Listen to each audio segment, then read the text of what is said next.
Iguodala to Curry, back to Iguodala, up for the layup. Oh, blocked by James. Curry, one-on-one. Irving puts it up. It's good. Kyrie Irving from downtown. The three, steps back, crossover, puts up a three. Rebound James. Second. It's over. It's over. Cleveland is a city of champions once again. The Cavaliers are NBA champions. Cleveland! This is for you! What's going on, Cavs fans? Welcome back to another exciting edition of the Block the Shot the Stop. I'm Skylar Webker. He's Kevin Lynch. And Kevin, 2 games to cover. The Cavs split their games against the 76ers and tonight's game against the Magic. All in all, I think, we don't really spend a ton of time on the 76ers game. Nobody played for the 76ers. They're still missing Paul George, Maxey, and Embiid. So kind of like we said coming into the game, you got to just take care of business against the teams that you can. Yeah, that's it. I mean, to give every idea, not only those players are out, a couple others, 81% of the Sixers payroll did not play in this game. So I honestly don't have a ton to say about it. Philadelphia should have just forfeited this game and saved everyone the time, including us. I thought it was a fine performance for the Cavs, not overly impressive. I mean, to be overly impressive in this game, they probably had to win by 25 plus. Sixers kept it fairly close for the first half, and then Cleveland finally pulled away in the third quarter. A couple of good performances this game. Nice to see a couple of guys who haven't been big in the scoring column of late. Dean Wade and Keon Ellis have good shooting games, but other than that, I don't take a whole lot out of this game. Yeah, Keon Ellis put up a Cavs high of 19 points, or his Cavs high of 19 points. Does it on pretty efficient shooting, 5 of 9, 4 of 7 from 3, and kind of backs it up and breaks it tonight in Orlando. 20 points tonight coming off the bench. And, I'm with you. You said it a couple episodes ago. I want more Keon Ellis minutes all the time. Like, I want him 40 minutes a game. Yeah, I mean, he could do it. He seems like he's in absolutely incredible shape. Don't get me wrong, but I agree. I saw something going around. Some people on X, God forbid, they were playing like, how's the Cav rotation going to break out in the playoffs? Like, guessing at the minute distribution, right? And pretty consistently they had Keon Ellis at like around 14, 15 minutes. I think that's a huge mistake. First of all, they're factoring in Max Strus. There is finally some Max Strus news out. We're going to cover that later in the episode, but I don't think you can count on him for anything till you see him at least 5, maybe 10 games and know that he is, pretty close to where you would need him to be in the playoffs. The other thing is I think there's more.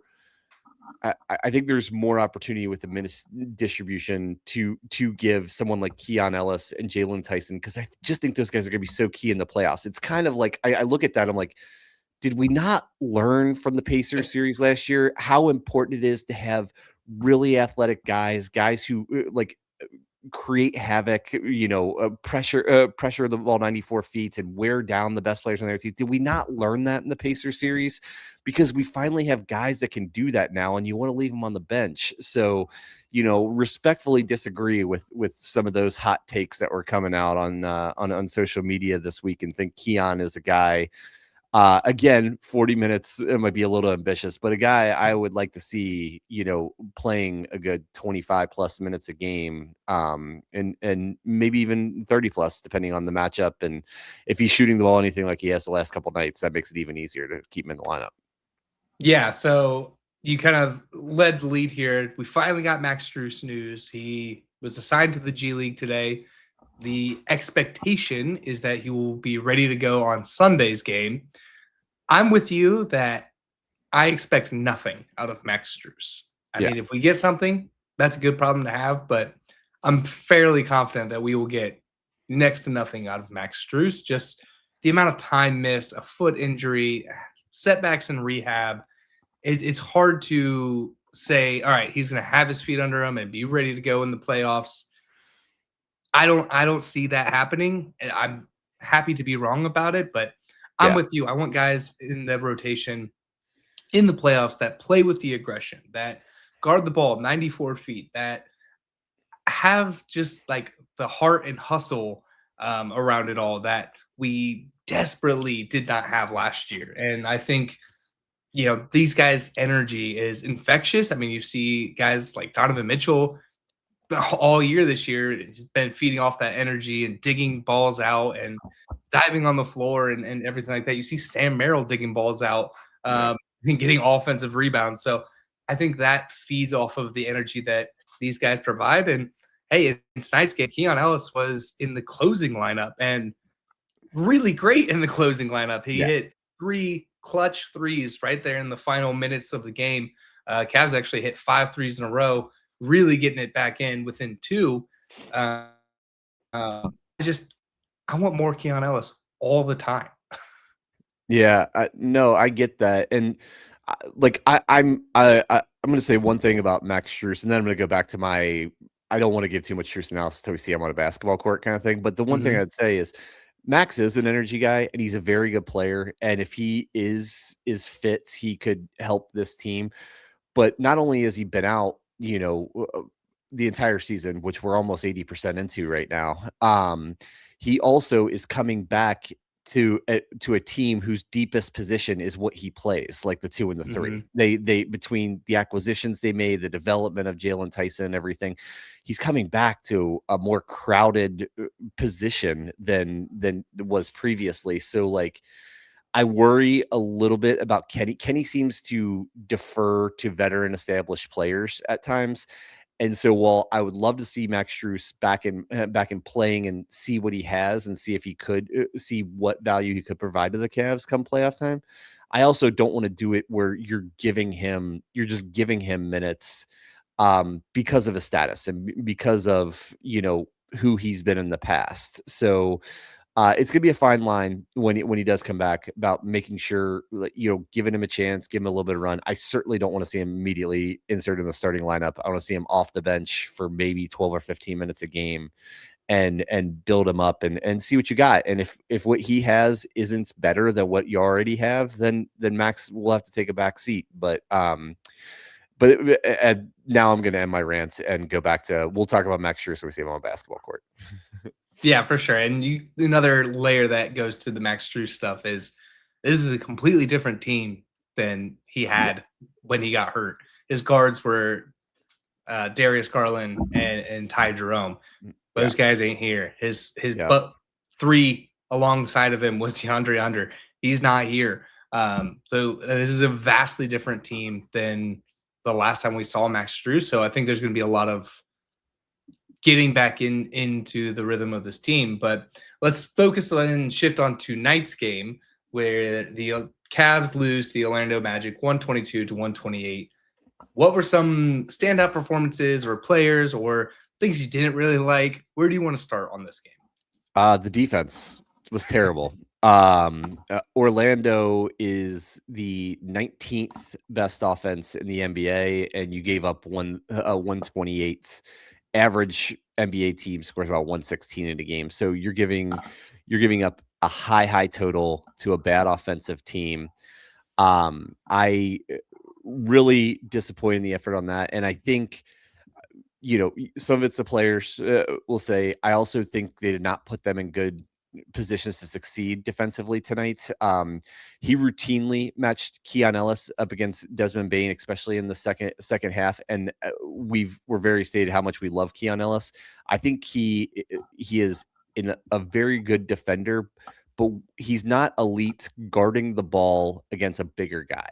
Desmond Bane's not tall, but he is a thick dude, and he will bang you around and everything. Keon Ellis is a slight guy. Keon Ellis off the ball on defensive rotations, getting steals, getting in passing lanes, recovering for everything. Elite. on the ball against a bigger guy, whether that's taller, significantly thicker like Desmond Bane, he's more of an average defender. So I think by putting him on Desmond Bane and leaving him there while Desmond Bane continues to like go off, I think you're not only putting Orlando in a good matchup, but you're also taking away one of your superpowers, which has been Keon Ellis's off the ball defense. And so I really think that was a mistake. I would have much rather seen Jalen Tyson or a couple other guys take turns on Bane because he couldn't bully them around the way he bullied Keon Ellis. And I know Tyson didn't have the best offensive game tonight or biggest impact in general, but they never tried that. They never tried Dean, or at least very often didn't try Dean Wade on Bane to slow him down and just put a bigger body on him. And so I was disappointed in the defensive execution, both honestly starting with the coaching and then obviously the play on the floor. Yeah, I think this is a game where you really miss the impact of Jared Allen, because I felt like the Cavs did a decent job around the perimeter, but they weren't scared to go into the paint. They weren't scared to get closer to the rim and get high percentage looks.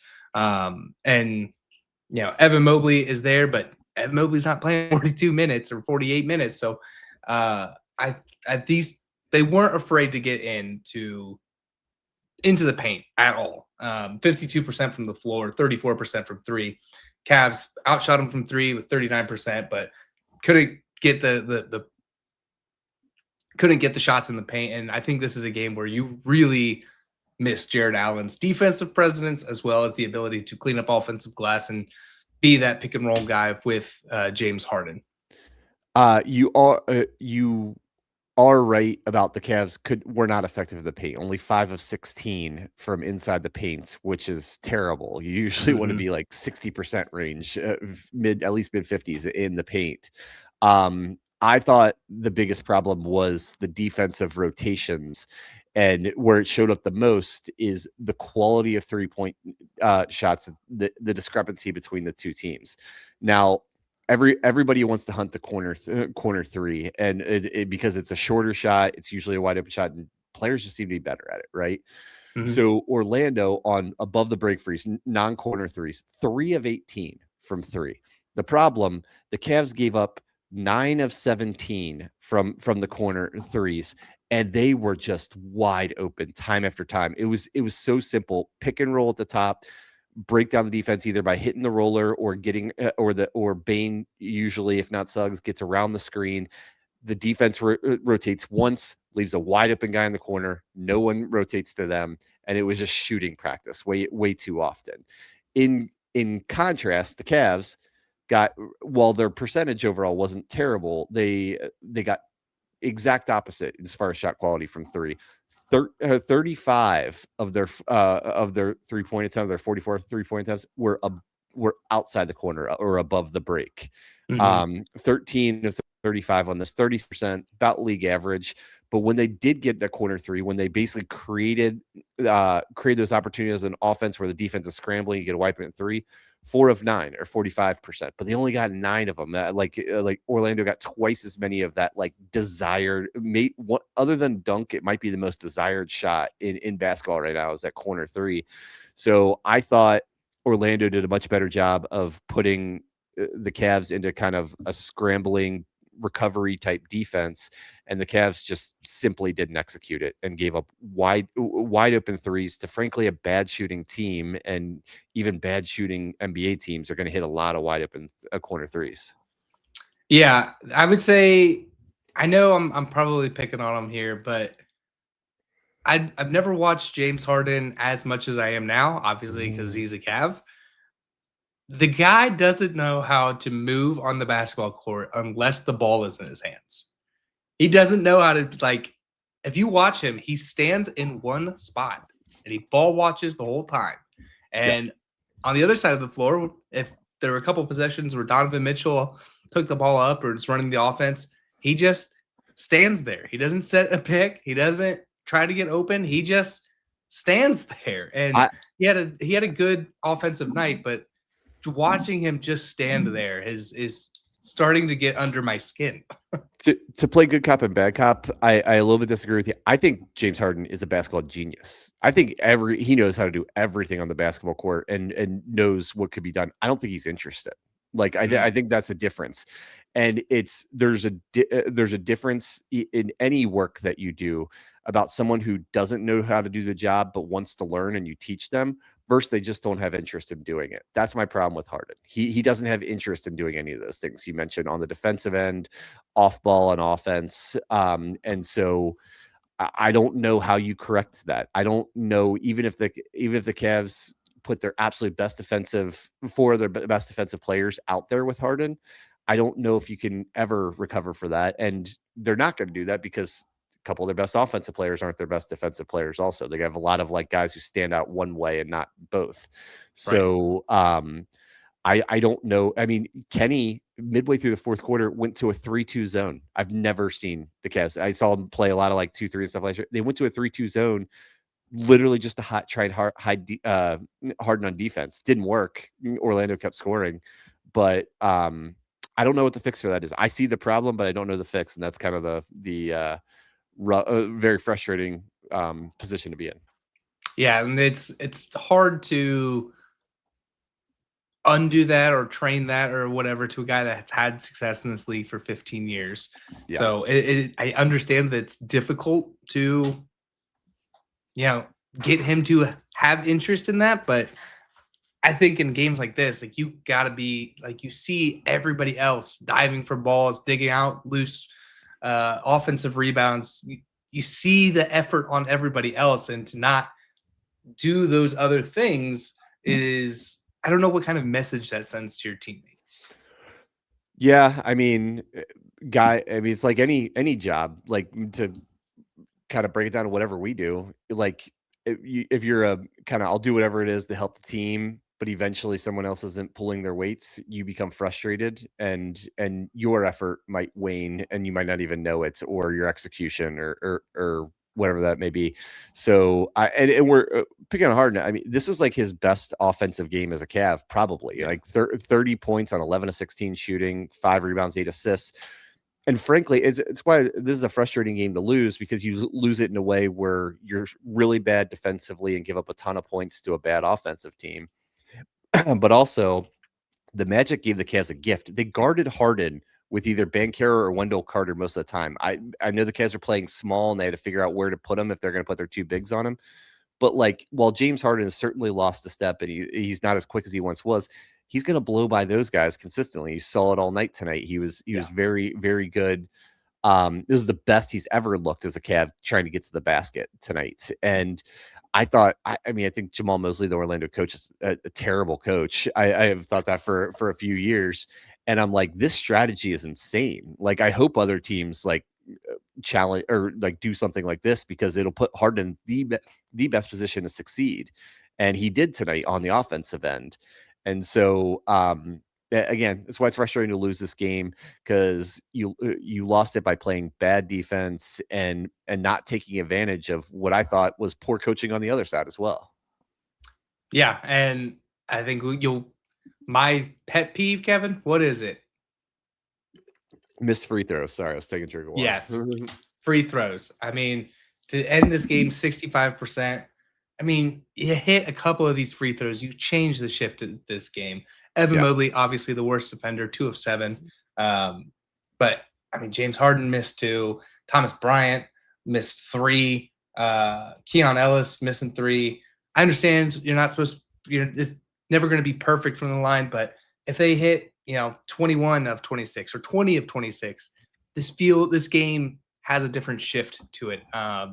And you probably are ahead in some of this. And obviously it's hindsight vision or revisionist history, but this team, it seems like it doesn't matter who's on it, can't hit free throws. Yeah. And it was honestly the one really bad point of Mobley's game. I actually really liked the way Evan played tonight. Otherwise, as much as I criticized the defense, I actually thought he was pretty good defensively. It was flying around quite a bit, trying to recover for things, as well as putting in 18 points and 13 rebounds, 4 assists. But I'm shocked every time I see Evan Mobley's free throw percentage. It's just now at like 62%. If you told me it was 40, I'd believe it, because I feel like I rarely see him hit them or do any better than splitting a pair of free throws. And so it's become a problem. I mean, he was in the 70% range, 75% range the last couple of years. I don't know what has happened to his free throw shots. Usually free throws are about focus and confidence. So if he's struggling one of those, that would make the most sense. But very frustrating. That's obviously another way that they lost this game. I think they missed 8 or 9 free throws. And where a lot of the other statistical things were pretty even. So and they're gimmies, right? That's why, like, just playing sound defense, hitting free throws, is there basketball 101 things that you teach at, like, the youth level and everything, and to lose an NBA game like that, where frankly you are the better team, is just really frustrating. Yeah, very frustrating. But like you said, there aren't all bads in this game. I already led with Keon Ellis and his fantastic performance, 5 of 8 from 3, 6 of 9 from the floor, 20 points, a new Cavs high for him. I think you're right that he was put in a not great spot guarding Desmond Bane in that back half. Yeah. But still left with his usual 1 block, 1 steal. Yeah. Yeah. And it is tough. They didn't get a lot from the bench besides Keon Ellis tonight. I mean, as you said, Thomas Bryant was solid. He continues to be solid in Jared Allen's absence. He's never going to be Jared Allen, but I think he's been giving them solid minutes. But Tyson with 4 points, both Wade and Schroeder with offers. Ever since we highlighted Schroeder a few episodes ago, I feel like he hasn't played a good game since. So and all 3 of those guys, not so much Schroeder, but like both Tyson and Wade getting 17, 19 minutes, like they're guys I typically want to see in the lineup more, especially. And that's another thing I didn't understand about the coaching tonight. Orlando is a really big physical team, not exactly like fleet of foot and everything. So like you would think those are matchups that would be really good to highlight Tyson and Wade and guys who you would need in matchups like that. And Kenny's away with a rotation, played all the starters 30 plus minutes plus Keon 31 minutes. And so a little perplexed by some of the strategic decisions tonight. I would agree. And I think it kind of goes back to what we said on Sunday's show.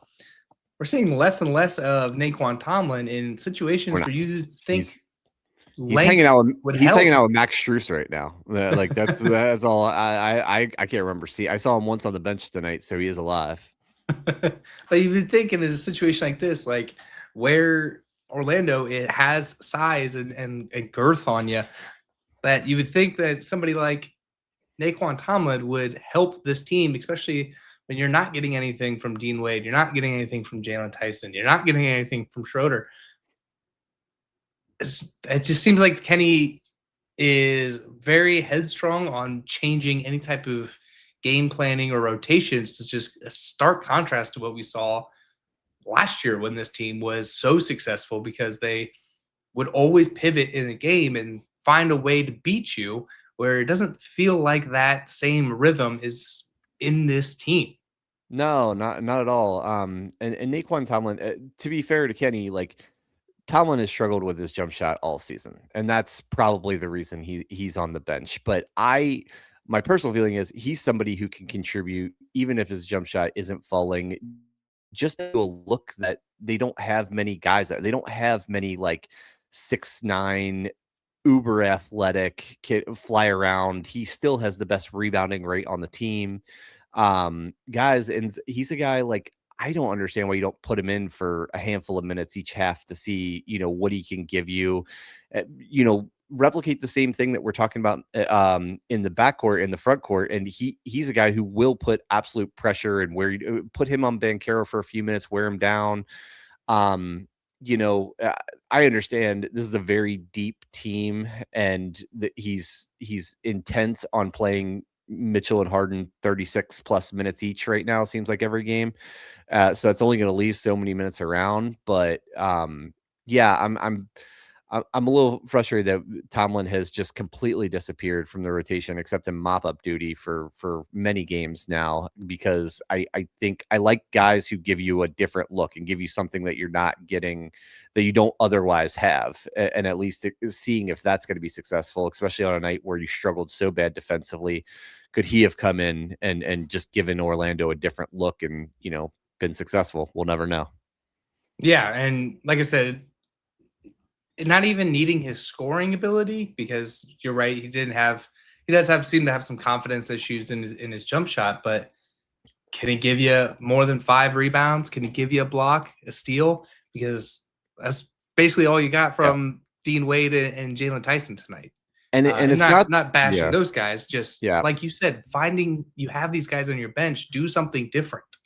Yeah, I mean, they were dead even in the rebounding battle, and if you had told me that coming into the game, I'd have felt really good about this game, because Orlando is a bigger, more physical team, and the Cavs being without Jared Allen, as we mentioned, I'm fine with drawing even with them on rebounding, but like, I guarantee Naquan Tomlin's going to rotate on defense and go like a crazy man trying to close out on a corner three, and that's something we didn't see tonight. So I definitely I thought multiple times, like, give him a look, bring him in for 4 minutes and see if he can kind of change some energy in this game, but never happened. No, it didn't. But other than that, Donovan Mitchell, not his most efficient night on the floor. Still gave you 25, 5, and 5. So you kind of got your typical Donovan Mitchell. I would even say a lower Donovan Mitchell game, just because of the efficiency wasn't there. Anybody else that you want to kind of talk about before looking ahead to the Mavericks? No, just only thing I do to wrap up is Mitchell seems to be leaning more and more into his 3-point shot, and he's a fabulous 3-point shooter, but he's one of the best in the world at attacking the basket. It's something that the Cavs don't do enough of. And I really want to see him get back to having a little bit better balance. I mean, tonight, 24 shot attempts, 13 of them threes, most of those off the dribble threes. And Donovan's great, all that. I never have a problem with him taking those shots, but I want to see a little bit more, like at least like a 60-40 balance in percentages of him attacking the basket and using that to set up maybe more high quality 3-point looks. It's just something I have my eye on, and will have my eye on here in the next couple of games. And hopefully he gets back to being a little bit more aggressive to get into the paint. Yeah, I would agree. And I think if you take some of those threes away and drive to the basket, odds are Donovan Mitchell is going to get fouled. He only had 3 free throw attempts tonight. Donovan Mitchell, a pretty good free throw shooter, so could have helped you there as well, versus being so reliant on that 3-point. Yeah, he's averaging about 6.5 free throw attempts a game for the season, and that has been ticking down a little bit. So that's another point about attacking the basket. I mean, you look at the free throw attempts, and it can kind of tell, before you look at any other stats, it can kind of tell you where his focus and his aggression was in this game, and has been for a little bit here. So like I said, hoping Donovan's amazing. He's an all-world player. But I think the best Donovan Mitchell is an aggressive Donovan Mitchell who looks at getting the paint and then uses that to kind of open up his three. No doubt. So looking ahead to the next 2 games, because the Cavs have a baseball series against the Dallas Mavericks. Yeah. Mavericks have Cooper Flag, but they're not playing for anything this season. Obviously, their entire franchise got turned upside down last season. They have a couple pieces that look promising, like Cooper Flag, but not having Kyrie this season, getting rid of AD this season, even though he only played 20 games for you. They're kind of in the ether of the basketball world. Yeah, they've kind of definitely shifted into, I don't know that they're doing a full on tank job like certain teams are, but aren't focusing much on competitiveness. They have a lot of like nice role players. I always liked like PJ Washington and Najee Marshall and guys like that, but like not the level of talent you're used to seeing from the Mavericks or from like a competitive team, especially in the Western Conference. So hopefully it's an opportunity for the Cavs to get right in this weird 2-game set that we seem to have so many of this year.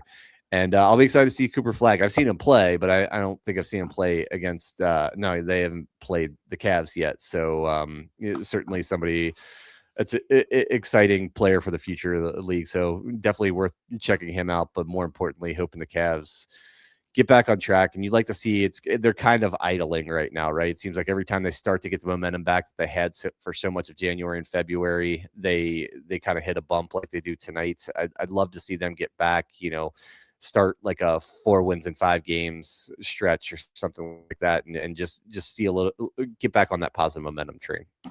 Yeah, for sure. And I feel like with the way that the Cavs schedule is, they're going to have a lot of cake teams coming up. So yeah, you just take care of business against the teams you're supposed to win against. And I think you're going to be in that 3 seed for sure. Yeah, absolutely.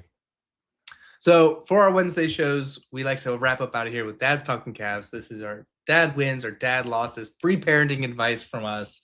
Kevin, what do you have for Dad's Talking Cavs? All right, I'm gonna take a week off of Maddie because she's getting a big head. I've let her listen to some of these. She thinks she's the star of the show, so I'm gonna go a different direction today, and say I actually had a long conversation with an old coworker I hadn't talked to in a long time, at a previous job.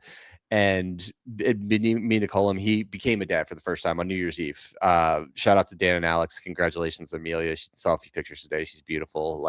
And it was really great to catch up with him about a bunch of things, careers, life, all kind of stuff. But like maybe the number one thing I took out of it was, if you ever, like, we've been dads for a while, like, and there's the dog days of it, right? But like, if you ever need a little boost, find yourself a new dad and like feel their energy and everything.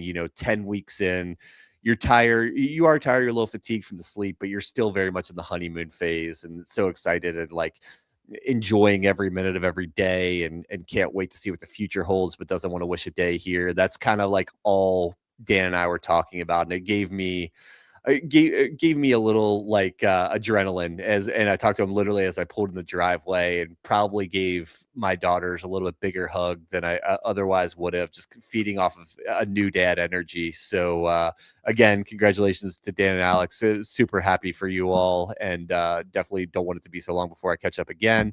But yeah, the overall advice: go during the dog days, see if you can't find a new dad and kind of steal some of their energy.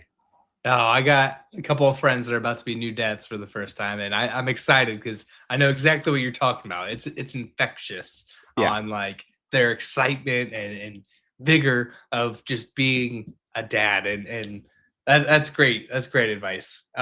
Mine is we're finally getting some nice days here in Ohio, so take family walks and walks around our neighborhood and everything like that.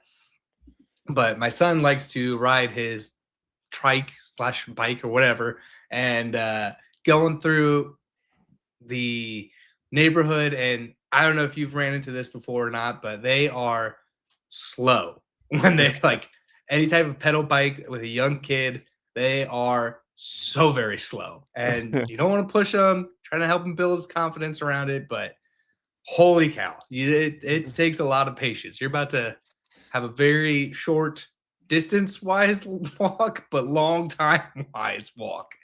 So have the patience, let them do it, let them figure it out, and make it faster. A tip is tell them that you want to race to whatever the car in the driveway is, whatever the stop sign is. Do all that. But another fun piece about it is teaching like the traffic safety around it, all that, making them stop, look both ways before he's allowed to go. So it's just really fun, kind of just outdoorsy learning for the first time, seeing him learn and cognitively put together like how pedals work and how stop signs and what I got to do when I get to a stop sign. It's really fun. Yeah, no, that's fun. You got to kind of almost like disguise encouragement, or like not encouragement, but like motivation, I guess. And so, no, it's a good tip. Certainly used that before to like, whether it's, let's get home a little faster. Let's do this. Let's see, you clean your half of the room. I'll clean, you clean this half of the room. I'll clean the other half. Who can clean it faster? Kind of stuff. That's always a good trick. Always good. So for that, we'll wrap up out of here. We'll be back on Sunday to cover these 2 Dallas games. But continue to support us. Please follow us on all the social medias. We love fan interaction. We interact on Blue Sky and X all the time. Subscribe to the YouTube channel as we keep trying to grow the content over there. And please subscribe to the audio version of this podcast. It really does help. We're on all of the platforms.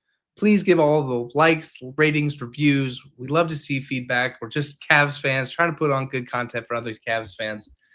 So for Skylar Webker, we'll get out of here. And as always, Go Cavs.